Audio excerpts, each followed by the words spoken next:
Welcome to Tech Talk Tuesday, brought to you by Idaho Public Television and Montana PBS.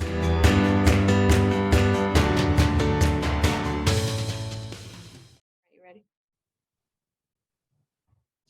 Hi, welcome to Tech Talk Tuesday.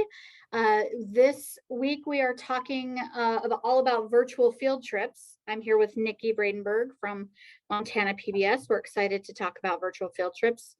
So, Nikki, I think if you Google virtual field trips, there's a bunch of options. So what to you is a virtual field trip? Well, that's true. And I think COVID definitely created even more virtual field trip options. And so when I go through the list, I see a whole gamut of, virtual reality types of tours and 360 videos that you can take students through with some reading that goes alongside it, as well as like live cameras that are in places like zoos and museums and things like that. So you can see a space in real time, or connections with, for instance, a park ranger or a scientist in their lab, where you can not tour the lab, but you can see everything inside the place.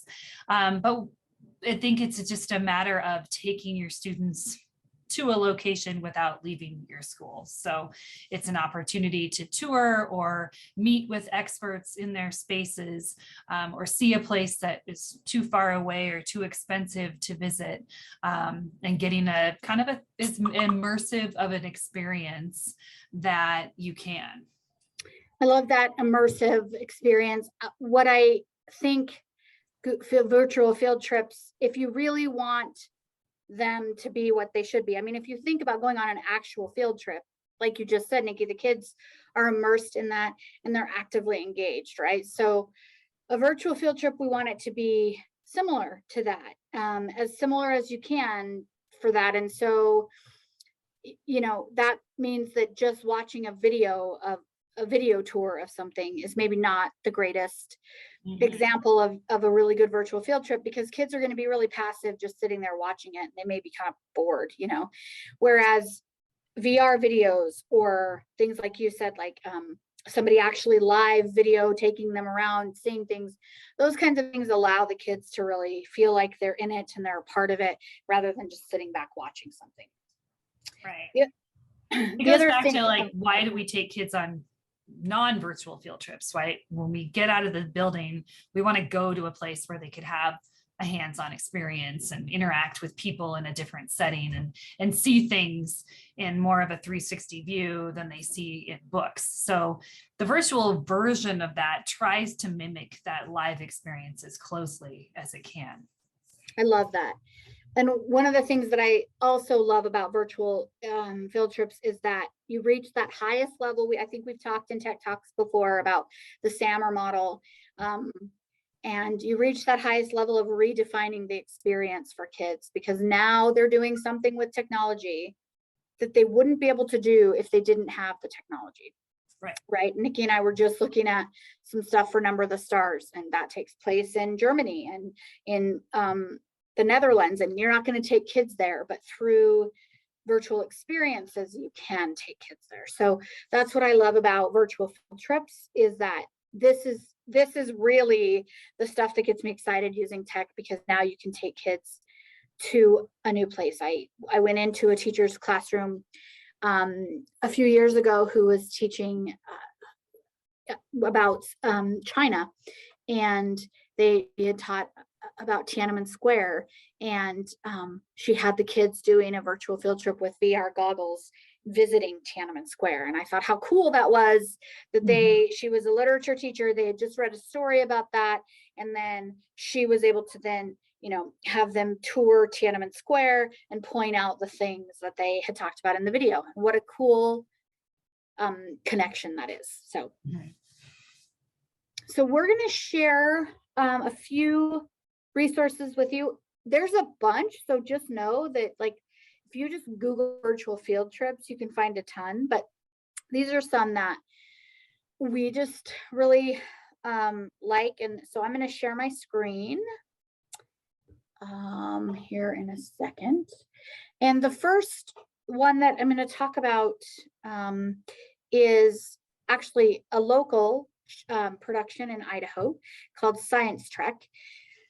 This is in its, gosh, I think they're just starting their 21st season, and I should have found that out before I actually started, because Joan will Over have 20 years. It is. It's been a long, this has been happening a long time. This is a great website just in general, but one of the things that, so this is just sciencetrek.org is where you can go to see this. They have a lot of really great science stuff, but you'll notice on the page here down at the bottom, there's 360 degree videos. And so a few years ago, our producer, in order to continue being relevant and find ways to reach new audiences, started exploring with 360 videos. And so if you click on these are also available on YouTube. They're available in a variety of places, but this is the easiest place to find it. You'll see that there are several videos that are 360 degree videos, which is, you know, you've heard AR, VR, that's what the idea is with these.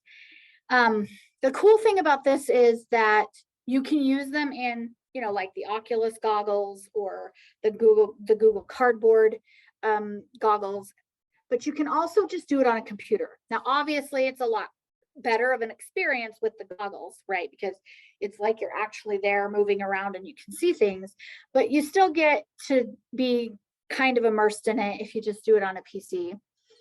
And keep checking back here because she keeps doing more. And so as she presents more, or as she creates more, she adds them here. But you'll notice that there's some field trips and some tours of some local spots here in Idaho. One of them is Craters of the Moon National Monument, which has a variety of,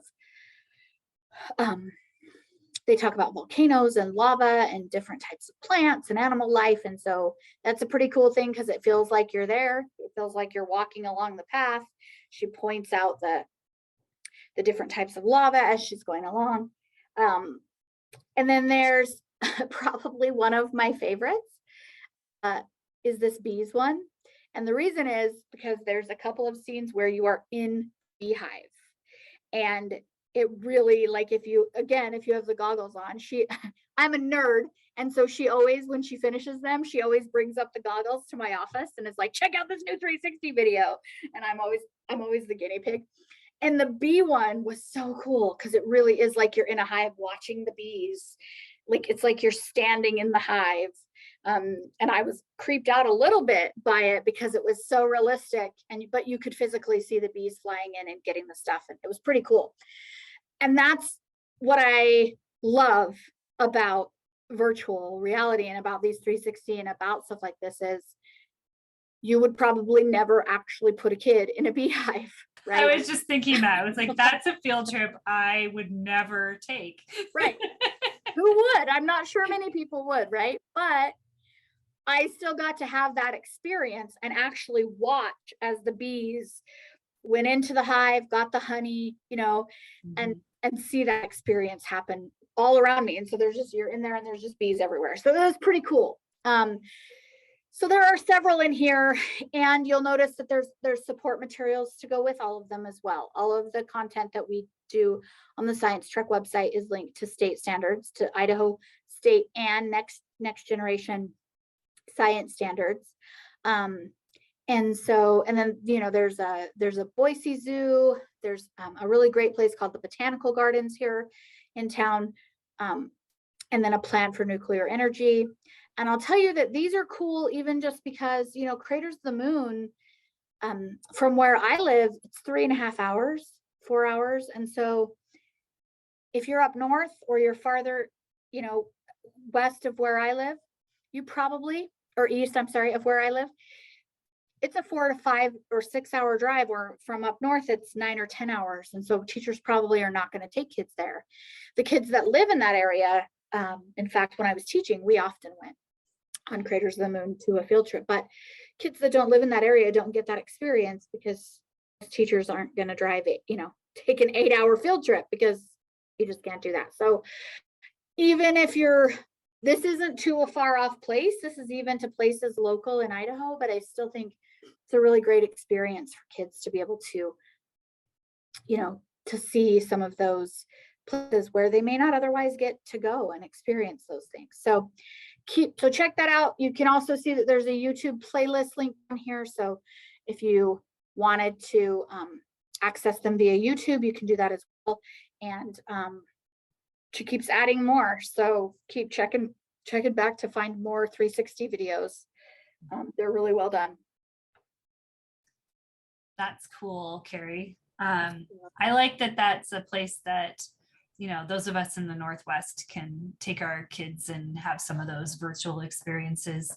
And you mentioned, like, you really can Google any zoo or museum, and I've talked with film students in our department that got some side hustle working for zoos, creating these virtual experiences. And a lot of times you can connect with the zoo and they'll set up a Zoom meeting between your class and the zoo, and they'll go into the enclosures and bring the animals where the class can see them. So it is a really exciting time. I think COVID really fueled this idea when we were just stuck at home and stuck learning online. So anything to make it more engaging. But I think these things also existed beforehand. You know, I took my kids on a virtual tour of the Brain Pop headquarters, and they walked us around each of their headquarters in New York City and to talk to us about each person's job on the site. And so I think there's a lot of different ways to do it. I wanted to show this one for the Yellowstone National Park. I'm here in Bozeman, which is just a couple of hours from the entrance to the park, but quiet.